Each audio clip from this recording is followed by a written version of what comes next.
இந்தியாவில் வைரத்திற்கென மிகப்பெரிய தனி ஷோரூம், எண்ணற்ற டிசைன்களின் இருப்பிடம், அனைத்திற்கும் நியாயமான விலை. ஆஃபர் இல்லாத ஒரே தங்க நகை கடை சரவணா ஸ்டோர்ஸ் எலைட், தீநகர் மற்றும் தாம்பரம். பெட்ரோல் டீசல் விலை உயர்வுக்கு ஒரே காரணம்தான், அரசனுடைய பேராசை. ஆங்கிலத்தில் சொல்லணும்னா தி greed of government. அதாவது பெட்ரோல் டீசலை பால் மாடு மாதிரி நினைக்கப்படாது. எவ்வளவு கறக்க முடியுமோ கறந்துக்கலாம். Milk the cow as much as possible. அதான் இந்த அரசனுடைய கொள்கை. முந்தைய அரசுகளுக்கு அந்த கொள்கை கிடையாது. முந்தைய அரசுகளுக்கு என்ன கொள்கைன்னா, ஓரளவு வரி விதிக்கணும், மற்ற பண்டங்கள் மீது வரி விதிக்கணும், மற்ற சேவைகள் மீது வரி விதிக்கணும், பெட்ரோல் டீசல் மீது ஓரளவு வரி விதிக்கணும். ஆனால் எந்த அளவுக்கு வரி விதிச்சிருக்காங்கன்னு பாருங்க. இன்னைக்கு பெட்ரோல் மீது ஒரு பண்டம், ஒன் குட், பெட்ரோல் மீது 33% மத்திய அரசினுடைய வரி, டீசல் மீது 32% மத்திய அரசினுடைய வரி. ஒரு பண்டத்தின் மீது 33% வரி என்பது மிக மிக தவறான வரி கொள்கை. It's a completely wrong taxation policy to impose a rate of 33% on one commodity. Petrol ஒரு கமாடிட்டி தான், டீசல் ஒரு கமாடிட்டி தான். 33% and 32% is the rate of tax on single commodity. This is not taxation, this is extortion. இது வரி விதிப்பல்ல, இது கட்டாயமாக கசக்கி பிழிகிறது. இது இஸ் எக்ஸ்டார்ஷன். இந்த அரசு இதையே பெரிய தோற்றுவாயாக, சோர்ஸாக நினைத்து ஏராளமான பணத்தை பெறுகிறது. இந்த ஆண்டு 4.5 லட்சம் கோடி ரூபாய் பெட்ரோல் டீசல் வரியில், 4.5 லட்சம் கோடி ரூபாய். It's only the greed of the government which has given rise to petrol and diesel prices, and that is why the RBI says pump prices deserve lower taxation. RBI உடைய October மாத அறிக்கையை பாருங்க. அதுக்கு முன்னாடி செப்டம்பர் மாத அறிக்கை, October மாத அறிக்கை 2-3 நாளைக்கு முன்னாடி வந்தது. அக்டோபர் மாத அறிக்கையை பாருங்க. RBI is repeatedly telling the government that the pump prices must be reduced because it is crowding out other discretionary expenditure. நான் ஆரம்பத்தில் சொன்னேன், காலையில் எந்திரிச்சு 1 லிட்டர் பெட்ரோல் 1 லிட்டர் டீசல் உங்கள் வண்டிக்கு, டூ வீலருக்கோ காருக்கோ போட்டிங்கன்னா 106 ரூபா 107 ரூபா கொடுக்கணும் இல்லை? அப்புறம் என்ன இருக்குது மேலே? எதில் செலவழிக்க முடியும்? நடுத்தர வர்க்கம் கூட செலவழிக்கவே முடியாதே. So that is the reason, the only reason, there no other reason. The only reason is, அதாவது இன்னைக்கு கச்சா எண்ணெய் விலை பேரல் $85 இருக்கலாம். ஆனால் ஒரு காலத்தில் $40 இருந்துச்சுல்ல. நான் $105 பார்த்துருக்கேன். ஒரு நாள் $145 நான் பார்த்தேன். $145 கச்சா எண்ணெய் விலை, சராசரி $105. அன்னைக்கு பெட்ரோல் விலை 65 ரூபா, டீசல் விலை 50 ரூபா. இன்னைக்கு $85 இன்னைக்கு. ஆனால் ஏன் பெட்ரோல் விலை 106 ரூபா 107 ரூபா? அரசனுடைய வரி கொள்கை தான் காரணம்.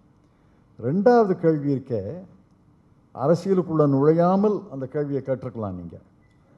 இது திமுக அரசு மட்டுமல்ல, அனைத்து அரசுகளும் எதிர்க்கிறார்கள். ஏன்? அனைத்து அரசுகளும் பெட்ரோல் டீசலை ஜிஎஸ்டி வரிக்குள்ளே கொண்டாடணும்னு சொன்னாங்க. இன்னைக்கு அனைத்து அரசுகளும் எதிர்க்கிறாங்க, பாரதிய ஜனதா கட்சிகள், அரசு உட்பட. காரணம் என்ன? அவங்க ஜிஎஸ்டி கவுன்சிலை நடத்துகிற முறை. 6 மாதத்துக்கு ஜிஎஸ்டி கவுன்சிலையே கூப்பிடலை. எதுக்கெடுத்தாலும் வர்ச்சுவல் கூட்டம் நடத்துகிறாங்களே, ஏன் ஜிஎஸ்டி கவுன்சிலை வர்ச்சுவலாக கூட்ட முடியல? 6 மாதம் வேணும்னு கூட்டலை. ஒன்று. ரெண்டாவது, ஜிஎஸ்டி கவுன்சிலுடைய ஓட்டு முறை இருக்க, பெரும்பான்மை எனக்கு பாரதிய ஜனதா கட்சிக்கு இருக்கு. ஏன்னா அவர்கள் ஆளுகின்ற மாநிலங்களுடைய ஓட்டு, மத்திய அரசுடைய ஓட்டு பாரதிய ஜனதா கட்சி அல்லாத மாநிலங்களுடைய ஓட்டை விட அதிகம். ஆக எதையும் பாஸ் பண்ண முடியும். அவங்க என்ன செய்கிறாங்க? இன்னைக்கு நிகழ்ச்சி நிரலை அனுப்புகிறாங்க. நிதியமைச்சரை கேட்டு பாருங்க, சொல்லுவாங்க. தமிழ்நாடு நிதியமைச்சர் மட்டும் இல்லை, பஞ்சாப் நிதியமைச்சரை கேளுங்க, மேற்கு வங்காள நிதியமைச்சரை கேளுங்க, கேரள நிதியமைச்சரை கேளுங்க. ஆனால் நிகழ்ச்சி நிரலில் விவாதம் தானே ஒழிய அந்த முடிவுகளை ஏற்றுக்கொள்வது கிடையாது நிதியமைச்சர். அதாவது எல்லாரும் பேசின பிறகு பதில் சொல்லாமல் பட்டுன்னு எழுந்திரிச்சு போயிடுறாரு. அப்புறம் மினிட்ஸ் வருது. மினிட்ஸில் என்ன பண்ணுறாங்கன்னா ஜிஎஸ்டி ஆஃபீஸர்ஸ் கமிட்டின்னு ஒன்று நியமிச்சிருக்காங்க. அந்த கமிட்டிக்கு இந்த பொருளை அனுப்புகிறாங்க. அவங்க ரூல்ஸ்னு ஃப்ரேம் பண்ணுறாங்க. அந்த ரூல் விதியாயிடுது. ஜிஎஸ்டி கவுன்சிலால் எந்த விதியும் இயற்றப்படுவது கிடையாது இன்னைக்கு. ஆகவே தான் ஜிஎஸ்டி கவுன்சிலில் இருக்கிற மாநில நிதியமைச்சர்கள் என்ன சொல்கிறாங்கன்னா, இது எங்களுக்கு இருந்த கொஞ்சம் வரி சுதந்திரத்தை, டாக்ஸ் ஆட்டானமியை பறிச்சுக்கிட்டீங்க. ஜிஎஸ்டி கவுன்சிலில் விவாதம் கிடையாது, எங்கள் முடிவுகளை நிறைவேற்றுறது கிடையாது, உங்கள் பெரும்பான்மையை வச்சு எங்களை அடக்கிடுறீங்க. உதாரணத்துக்கு இந்த கூட்டத்துக்கு முந்தைய கூட்டத்தில் 3 நிதியமைச்சர்கள் கடுமையாக எதிர்த்தாங்க ஒரு பொருளை. தமிழ்நாடு, கேரளா, மேற்கு வங்கம். இந்திய நிதியமைச்சர் ஒரு குழு அமைக்கிறாங்க, அமைச்சர்கள் குழுன்னு அமைக்கிறாங்க. இந்த 3 அமைச்சர்களை சேர்க்கல அதில். மேற்கு வங்காளம், தமிழ்நாடு, கேரளா 3 அமைச்சர்கள் கடுமையாக எதிர்த்தாங்க. மற்றவங்களும் சொன்னாங்க. கமிட்டி போடும்போது 7-8 நிதியமைச்சர்கள் கமிட்டி போடும்போது அந்த 3 அமைச்சர்களை சேர்க்கலை. அப்போ எப்படி நம்பகத்தன்மை வரும்? How will you have credibility in the GST council? ஆகவே தான் தமிழ்நாடு நிதியமைச்சர் சொல்கிறாரு, எந்த பொருளையும் நான் சேர்க்க விட மாட்டேன் இந்த ஜிஎஸ்டி கவுன்சில் இந்த நடத்துகிற முறையங்க. அருண்ஜேட்லி இருந்த வரைக்கும் கருத்து ஒற்றுமையை உருவாக்குனாங்க. இப்போ எப்படின்னா கருத்து ஒற்றுமையே கிடையாது, கருத்து வேறுபாடு கடுமையாக இருக்குது, பட்டுன்னு எந்திரிச்சு போயிடுறாங்க. இப்படி ஜிஎஸ்டி கவுன்சிலை நடத்த முடியாது. இப்படி ஜிஎஸ்டி கவுன்சில் நடத்துவதால் தான் எதுக்குறாங்க. சார், நானும் பிசி தான், பி சந்திரசேகர். அரசியலில் கலக்காமல் இந்த கேள்வியை கேட்குறேன். இந்த லஞ்ச ஒழிப்புத்துறை வந்து பல இடங்களில் ரைடு பண்ணுறாங்க. பட் ஏன்னா ஏன் அதில் வருமான வரித்துறை ஏன் அதில் அவங்க சேர்த்துக்கிறது இல்லை சார்? இல்லையே, பணம் சீஸ் பண்ணாங்கன்னா வருமான வரித்துறைக்கு ஒப்படைச்சிருவாங்க. Cash, if there is a cash seizure, then it has to be informed to the income tax department. பணம் கைப்பற்றாட்டி இன்கம் டேக்ஸ் வரதுக்கு வாய்ப்பு இல்லை. இல்லை, பின்னாடி விசாரணையில் வந்தால் தான். if they seize a cash, if you are talking about CBI, if they seize cash, பணத்தை கைப்பற்றினா income டேக்ஸ்க்கு ஒப்படைச்சிருவாங்க. Sir, I'm Girish. I represent Guindy Industrial Estate Manufacturers Association. Like many young entrepreneurs, I'm also a second generation entrepreneur. My question is like when you were talking about your about the lecture, you had very clearly mentioned about the constant input prices for the 10-year period. But I'm surprised to see the steel prices in the past 1 year is doubled from whatever it was, like 44 to about 85. 90% of the small industries deal with manufacturing. So this kind of increase, we are not able to understand why is it increasing so much, and we're not able to bear this kind of a steel increase in prices. And I don't think the government is doing any policy to restrict with the customs import policy or whatever it is. Just want to understand the increase in the steel prices from your end. Well, I don't have the data about the steel industry, but generally commodity prices are elevated around the world because of crude prices have increased, and because of serious disruptions in the global supply chain, especially because of interruptions in the supply of chips and interruption in the supply of containers. So there's a serious disruption in the global supply chain. I don't know how much steel we import. I know we import special steels which are not made in India, but I think basic steels we are more or less self-sufficient is what I thought. If they are exploiting the fact that commodity prices are elevated, steel is also a commodity, so these are price takers regime. There are ways in which government can restrain profiteering. But why the government is not doing it, I can't say. But frankly, I don't have the data. I have not studied the data about steel, so I really can't comment why steel prices are so elevated. It will affect these medium and small industries most, because you are not price takers at all. Therefore, if your input prices go up, you have to either reduce your production, because you can't buy so much raw material. You will have to reduce your production, because the scope for price increase is not very large for MSMEs. I sympathize with you, but I really don't have an answer because I haven't studied it recently. Good evening, sir. My name is Adeline. I'm from Madras Christian College from the Department of Economics, where Dr. Shanmugam Shetty is an alumni. My question is, don't you think that the union government policies now tend more towards modern colonialization, like the farm bills? The farm bills is a disaster from my point of view, which leads to modern colonialization. And as you rightly pointed out, you need to increase the purchasing power. My question number 2, you need to increase the purchasing power, which means pump in more money into the economy. And it's only the salaried class which can do it. So I think the union government, ஒன்றிய அரசு அதை செய்ய வேண்டும் என்று நான் எதிர்பார்க்கிறேன். Absolutely, I agree with you. So their policies are retrograde. The farm bills are definitely an unwarranted interference in the agriculture sector. It will lead to exploitation of the small farmer. It will reduce the small owner farmer to a virtual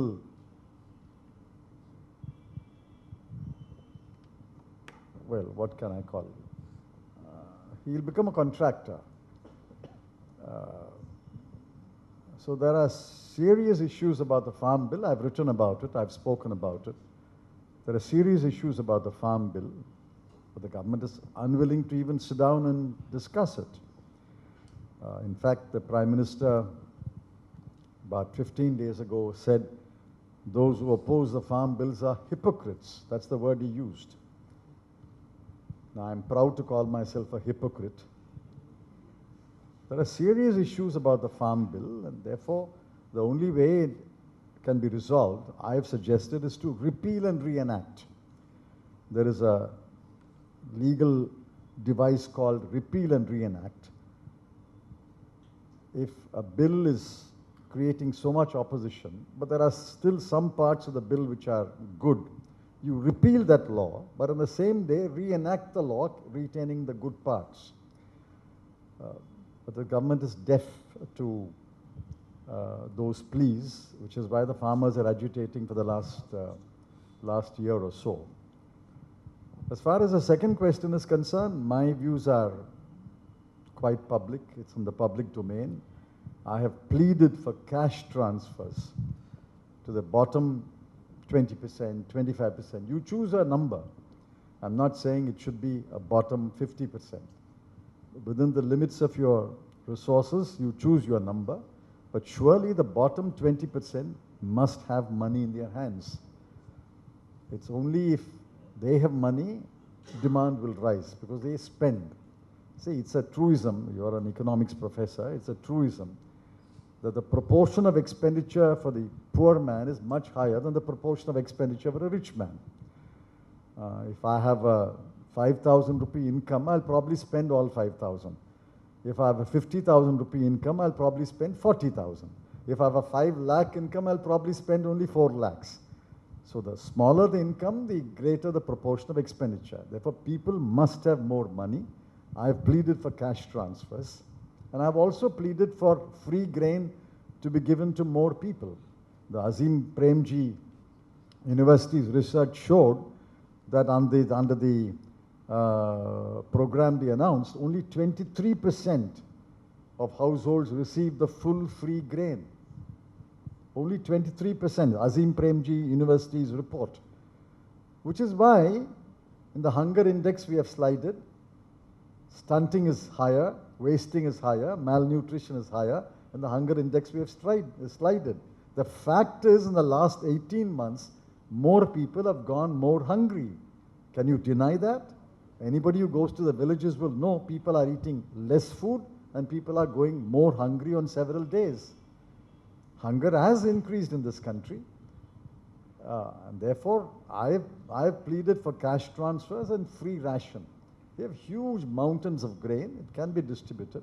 But the government has ruthlessly, heartlessly turned down both demands. Good evening, sir. I am Arul Kumar. I am in a pharmaceutical line. நீங்கள் ministry இருக்கிற அந்த நேரங்களில் அந்த wired வந்தது, அந்த டயத்தில் கேட்கும்போது நீங்கள் சொன்னீங்க எல்லாருமே அந்த சிஸ்டத்தை you have to come in to the system and you have to survive. Every one has come to that system. நிறைய பேர் இருந்தாங்க, கிட்டத்தட்ட ஒரு 50,000 பேர் இருந்த இடத்துல இன்றைக்கி வந்து இட் ஹஸ் ஸ்ரிங்க் டு 25,000 20,000. அந்த அளவுக்கு அந்த பிஸ்னஸ்லேருந்து குறைஞ்சாங்க. Not because of VAT. After the GST system has been introduced, there are many complaints which நிறைய நீங்கள் சொன்ன மாதிரி பலதரப்பட்ட பிரச்சனைகள் அதில் வருது. நம்பர் 1. ஸோ வேட்டை விட இந்த ஜிஎஸ்டினால் பாதிக்கப்பட்டிருக்கா அப்படிங்கிறது ஒரு எல்லார் மத்தியிலையும் ஒரு மனசில் இருக்குது. இன்னொன்று, traditional business to online business, இந்த கன்வர்சேஷன் வந்து கொஞ்சம் நிறைய பேரை வந்து கொஞ்சம், அதாவது நம்மளுடைய Indian traders has been affected lot. இதை பற்றி நீங்கள் ஏதாவது சொல்லணும்? See, VAT is correct. Because earlier there was tax on tax. There was no set off. So you were paying tax on tax. இடுபொருளில் இருக்கிற வரி மீது நீங்கள் தயாரிக்கிற பொருள் வரி போடும்போது வரி மேலே வரி. So set off is a right principle. Set off இல்லாமல் வரி கூடும். அதனால் VAT was a correct principle. GST என்ன பண்ணுச்சு? எக்ஸைஸ் கலால் துறையில் இருந்த வரியையும் விற்பனை துறையில் சேல்ஸ் டேக்ஸையும் இணைச்சது, அவ்வளோதான். So GST as a principle is correct. சட்டத்தில் கோளாறு, சட்டத்தை அமுல்படுத்துறதுல கோளாறு, சட்ட வரைவில் கோளாறு. ஒரு சின்ன நிகழ்ச்சியை சொல்கிறேன். உயர்நீதிமன்றத்தில், டெல்லி உயர்நீதிமன்றத்தில் ஒரு வழக்கு, ஜிஎஸ்டி வழக்கு நடக்குது. அந்த நீதிபதி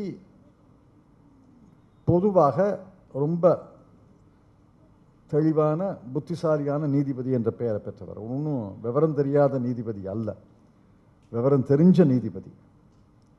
ஒரு செக்ஷனை 3 முறை படிக்கிறோம். ஒரு தடவை படிக்கிறோம் ஆங்கிலத்தில், 2வது தடவை படிக்கிறோம், 3வது தடவை படிக்கிறோம். அவரும் படிக்கிறாரு.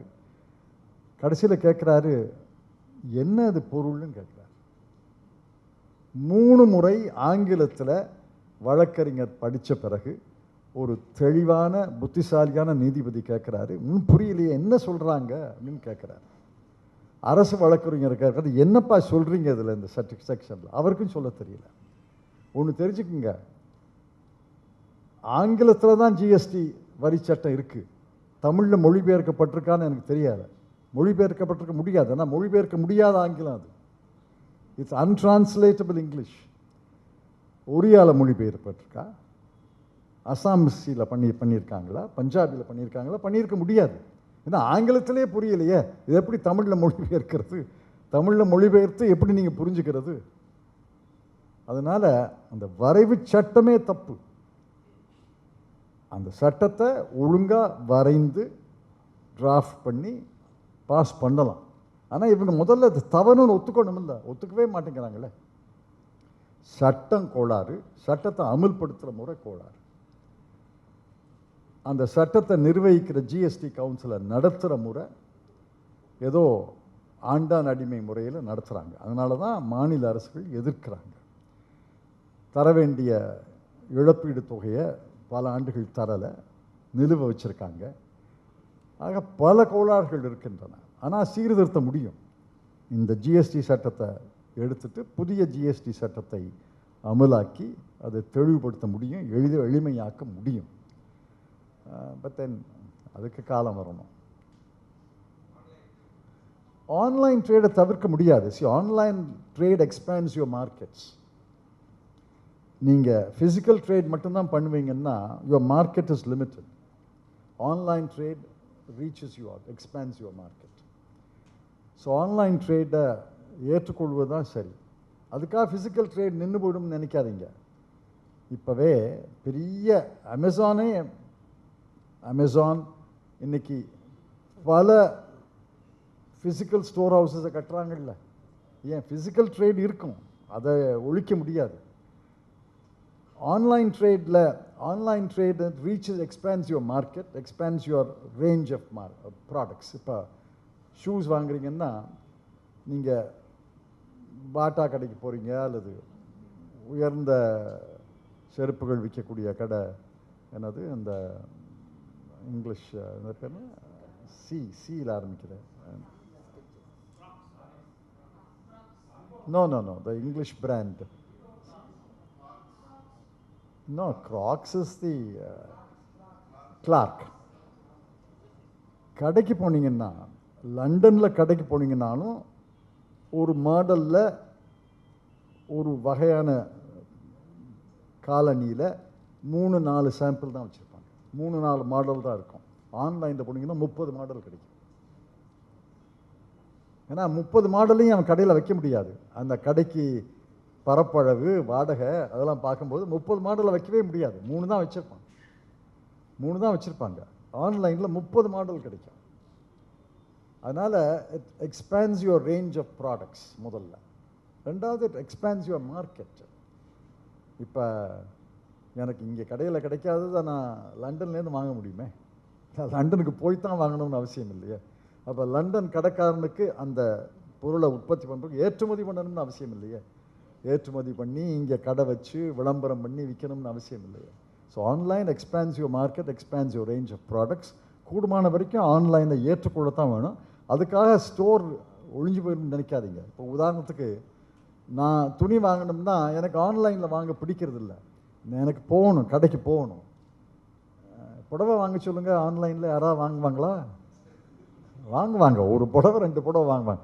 போகணும், நள்ளியில் ராசியில் அவன் எடுத்து 100 புடவையை போடணும். 100 புடவையும் தொட்டு பார்த்துட்டு நாளைக்கு வர்றேன்னு சொல்லிட்டு வர்றதுல தான் மகிழ்ச்சி இருக்குது. அதனால் கடை நின்று போயிடும்னு நினைக்காதீங்க. கடைகள் இருக்கும். Online will expand your market.